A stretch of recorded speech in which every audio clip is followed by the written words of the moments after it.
Sebuah penelitian di tahun 2015 menyebut Indonesia sebagai negara kedua penghasil sampah plastik terbesar di dunia setelah Tiongkok. Indonesia darurat sampah plastik dan itu ternyata terjadi beberapa tahun dari sebelum tahun ini. Sampah plastik menjadi masalah yang tak kunjung usai di berbagai negara dunia, tak terkecuali di Indonesia. Satu negara, apalagi dan Indonesia merupakan salah satu, ini bukan kebanggaan ya, penyumbang sampah terbesar di dunia dan sudah sering sekali. Yang mempengaruhi rantai makanan. Bagaimana prosesnya itu?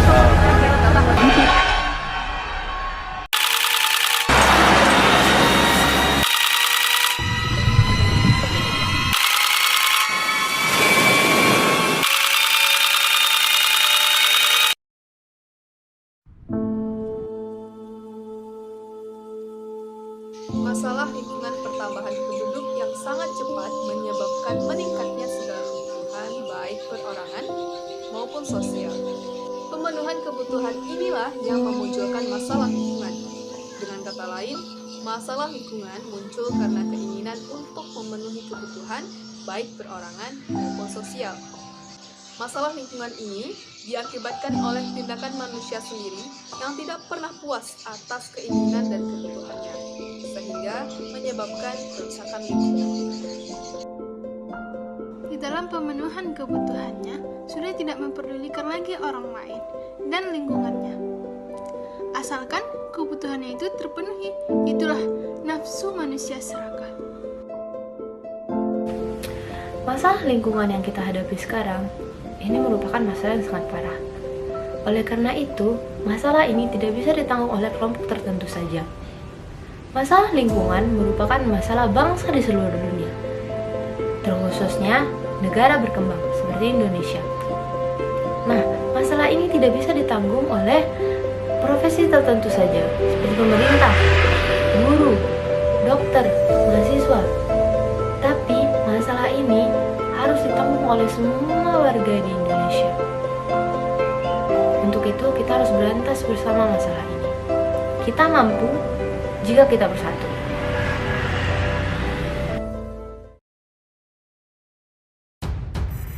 Indonesia disebut sebagai negara penghasil sampah terbanyak nomor 2 di dunia setelah Tiongkok. Permasalahan sampah di Indonesia adalah semakin banyaknya limbah sampah yang dihasilkan masyarakat, namun semakin kurangnya tempat sebagai pembuangan sampah.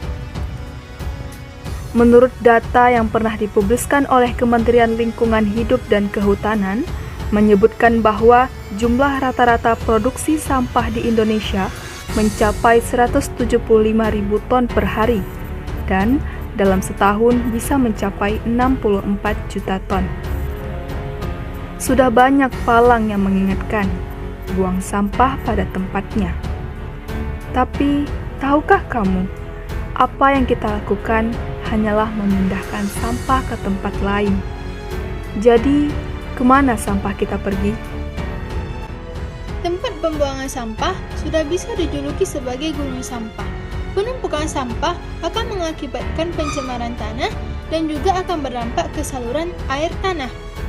Demikian juga, penumpukan sampah akan mengakibatkan pencemaran udara. Pembuangan sampah ke sungai akan mengakibatkan banjir, pencemaran air, serta tersumbatnya saluran air. Jika sampah yang berhasil melewati sungai akan mengalir ke laut dan merusak ekosistem yang ada di laut. Sudahkah kita berpikir siapa dalang dari semua ini? Jika diteruskan seperti ini, maka Indonesia akan menjadi pulau sampah.